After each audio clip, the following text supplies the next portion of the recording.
Olá pessoal, nesse vídeo eu vou comentar como as condições de financiamento de um projeto, mediante empréstimo de longo prazo, como essas condições podem influenciar a rentabilidade do acionista, taxa interna de retorno do acionista. Eu vou estar mostrando a diferença entre a taxa interna de retorno do projeto e a taxa interna de retorno do acionista. Ok? Bom, eu aqui vou simular algumas pequenas condições de um projeto com um horizonte de 5 anos. Vamos considerar que o fluxo de caixa operacional desse projeto seja de 10 milhões ao ano. Então, temos uma série uniforme. Que o projeto demanda investimentos de 40 milhões, investimentos em ativos de longo prazo, investimento de capital de giro em 5 milhões, e ao final dos 5 anos tem um valor residual de 15 milhões. É recuperação de capital de giro e revenda de ativos. Bom, nessas condições eu vou colocar aqui, em ordem cronológica, o fluxo de caixa do projeto, o fluxo de caixa livre do projeto. Na data zero, o investimento em ativos de longo prazo mais investimento de capital de giro, um desembolso total de 45 milhões, sinal negativo, menos 45. Do ano 1 ao ano 5º de operação, o fluxo de caixa operacional de 10 milhões.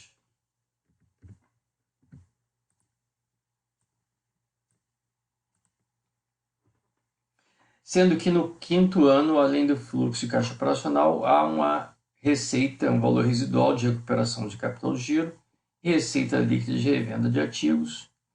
Esse valor residual de 15 milhões faz com que o fluxo de caixa projeto no 5º ano seja de 10 mais 15, 25. Bom, podemos usar a função TIR para calcularmos aqui a taxa interna de retorno do projeto.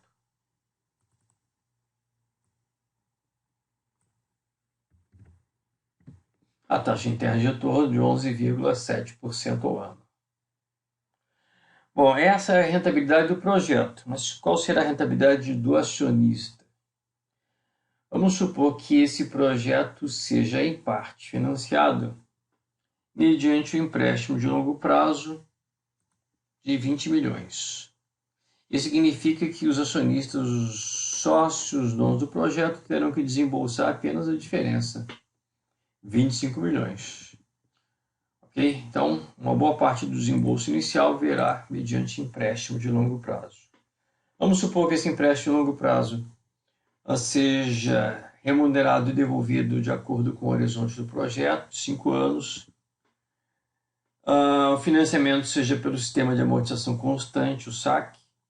A taxa de juros seja de 10% ao ano. E a líquido de imposto de renda de 34%. Bom, para elaborar o fluxo de caixa do acionista, e nesse espaço aqui vou colocar os fluxos associados ao financiamento, ao sistema de amortização constante. Então, aqui na data do investimento de 45 milhões, se obtém um empréstimo de 20 milhões. Então, uma entrada de caixa, uma captação de 20 milhões. Ao longo dos próximos 5 anos, o financiamento será amortizado pelo sistema de amortização constante, o que significa que a cada ano a amortização vai corresponder a 1/5 do financiamento total. Ou seja, a amortização vai ser de 4 milhões a cada ano.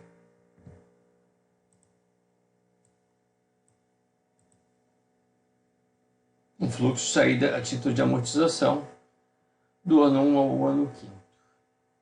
Bom, para o cálculo dos juros, envolvendo a remuneração de 10% ao ano aos financiadores, eu vou calcular aqui a parte saldo devedor deste financiamento. O saldo devedor começa com o valor de 20 milhões.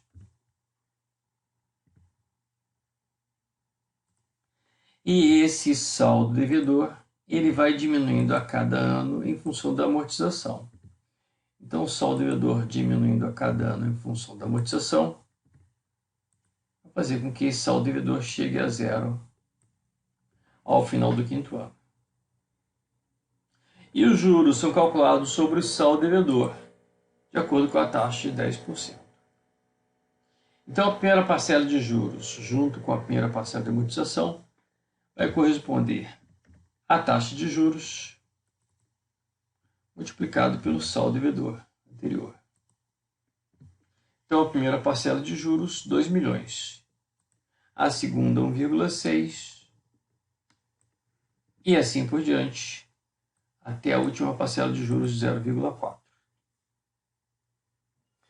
Bom, no ambiente tributado a 34%, a líquido do imposto de renda de 34%, o pagamento de juros traz uma economia fiscal, ou seja, de cada R$100 pagos de juros, temos uma economia de imposto de renda de R$34. Eu posso calcular facilmente aqui a economia fiscal multiplicando a taxa de juros pela parcela de juros. Então, se os sócios vão pagar juros de 2 milhões ao primeiro ano de operações, eles vão ter uma economia de imposto de renda de 0, desculpe aqui um pequeno erro, amor, corrigindo a tempo. Essa economia fiscal, então, vai ser igual aos juros multiplicados não pela taxa de juros, mas pela líquido do imposto de renda de 34%. Então, aqui imposto de renda. Agora sim. Então, o pagamento de juros de 2 milhões vai fazer com que os acionistas economizem imposto de renda a 0,68 milhões. E assim por diante. Okay? Então, lembrando que a cada R$100 pago de juros, temos uma economia de R$34 no imposto de renda. Ok? Então, assim que nós estamos calculando o benefício fiscal do uso de dívida, o pagamento de juros.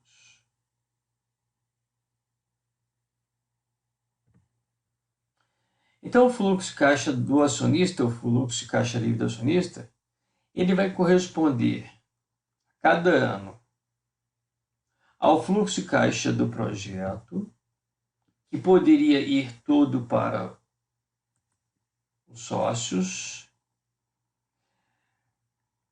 mais o fluxo da captação de empréstimo, que é uma entrada de caixa, menos o fluxo da amortização de empréstimo a cada ano, menos o pagamento de juros, mais a economia de imposto de renda, a economia fiscal. Então é assim que nós calculamos o fluxo da caixa livre do acionista a cada ano. Ok? Podemos interpretar da seguinte forma. Se o projeto fosse todo financiado pelos sócios, os sócios receberiam então 10 milhões no ano 1, no ano 2, no ano 3, no ano 4 e 25 milhões no ano 5.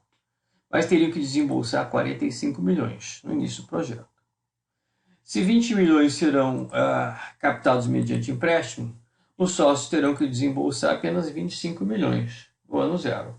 Mas terão um fluxo de recebimento no ano 1 de apenas 4,68 milhões, 4,94 no ano 2 e assim por diante.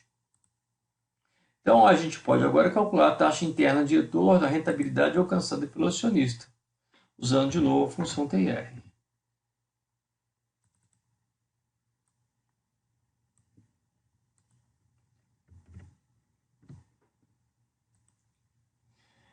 Então, a taxa interna de retorno do acionista, nesse caso, está sendo de 14,6% ao ano, superior à taxa interna de retorno proporcionada pelo projeto.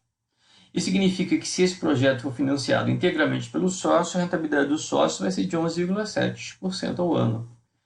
E se for financiado em parte mediante uma dívida que custa 10% ao ano, a TIR do acionista vai ser de 14,6%. Ou seja, temos aqui um aumento da rentabilidade do acionista, uma alavancagem. Mas será que esse aumento da rentabilidade aconteceria em qualquer condição? Vamos supor, por exemplo, uma taxa de juros bem mais alta. Em vez de 10%, 20%. Então, nessas condições, uma taxa de juros muito alta diminuiria a rentabilidade do acionista em comparação à rentabilidade do projeto. Okay? Existe uma fronteira, existe uma taxa de juros tão alta que comece a penalizar a rentabilidade do acionista. A situação é a seguinte: uma taxa de juros que nominalmente custava 10% ao ano e que traz uma economia de imposto de renda de 34% em função do pagamento de juros, na verdade, essa taxa de juros nominal de 10%, ela se traduz em uma taxa de juros ou um custo efetivo, que eu vou colocar aqui, uma taxa efetiva de juros. Um custo efetivo, na verdade, de ou menos 34% em função dessa taxa de juros, ou seja, a taxa efetiva de juros é a taxa nominal multiplicada por 1 menos a alíquota do imposto de renda, que é de 34%. Então, uma taxa nominal de 10% ao ano efetivamente custa aos sócios do projeto, aos acionistas, 6,6% ao ano. E teremos a seguinte condição. Observe. O projeto tem uma rentabilidade de 11,7%. Se financiarmos parte desse projeto com um empréstimo que custa apenas 6,6%, sobra uma rentabilidade maior para o acionista de 14,6% ao ano. Então vamos ver aqui se a taxa de juros aumentasse de 10% para 12%. Ainda a rentabilidade do acionista seria superior à rentabilidade do projeto. A taxa efetiva de juros, o custo efetivo da dívida, ainda está abaixo da taxa interna de retorno do projeto. Se aumentarmos um pouco mais para 14%, a taxa efetiva de juros aumentando, mas ainda está abaixo da TIR do projeto. Ainda nessas condições, a rentabilidade do acionista é superior à rentabilidade do projeto. Se a taxa de juros ainda fosse 16%, 16% gera uma taxa efetiva de 10,6%, ainda abaixo de 11,7%. Então, ainda nessas condições, a TIR do acionista é superior à TIR do projeto. E se fosse de 18%, a taxa de juros? Agora, a taxa efetiva de juros é ligeiramente maior do que a TIR do projeto. Então, nessas condições, a TIR do acionista fica ligeiramente abaixo. Então, a gente pode imaginar aqui que uma taxa de juros, por exemplo, de 17,5%, a TIR do acionista é praticamente igual à TIR do projeto. Podemos colocar aqui um pouco mais de casas decimais.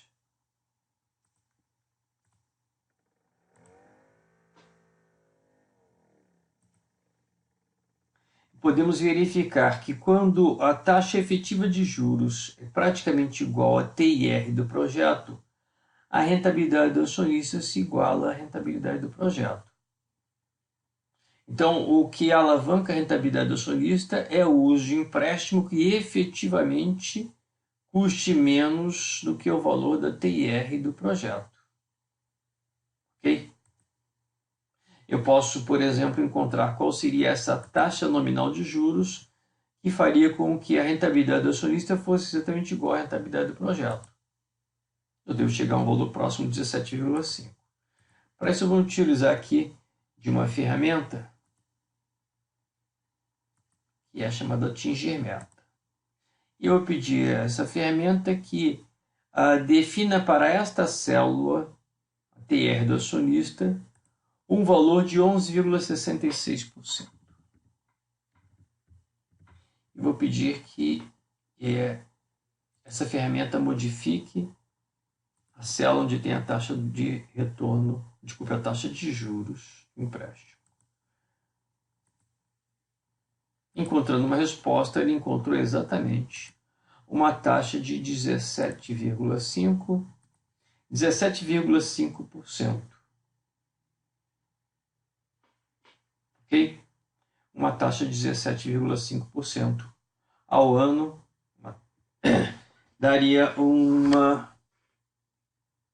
custo efetivo de 11,55, bem próximo de 11,66. Na verdade, eu poderia dizer que as duas taxas se igualariam se o custo nominal da dívida fosse um pouquinho maior. 17,6. Aqui está mais próximo. 17,65.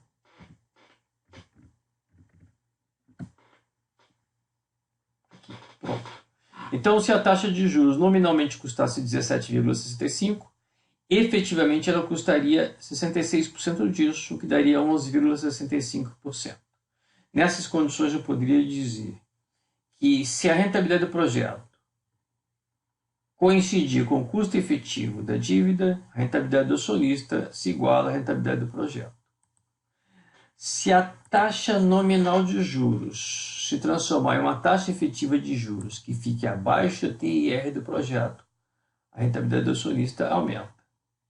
Mas se a taxa nominal de juros se elevar de forma que a taxa efetiva de juros fique acima da TIR do projeto, a TIR do acionista diminui. Ok? Então, para fechar, o valor inicial da taxa de juros era comparativamente uma taxa baixa de juros, a rentabilidade do acionista aumentando, e se a taxa de juros fosse tão alta quanto 20%, a rentabilidade do acionista ficaria abaixo da rentabilidade do projeto. Ok? Por enquanto é só. Um abraço.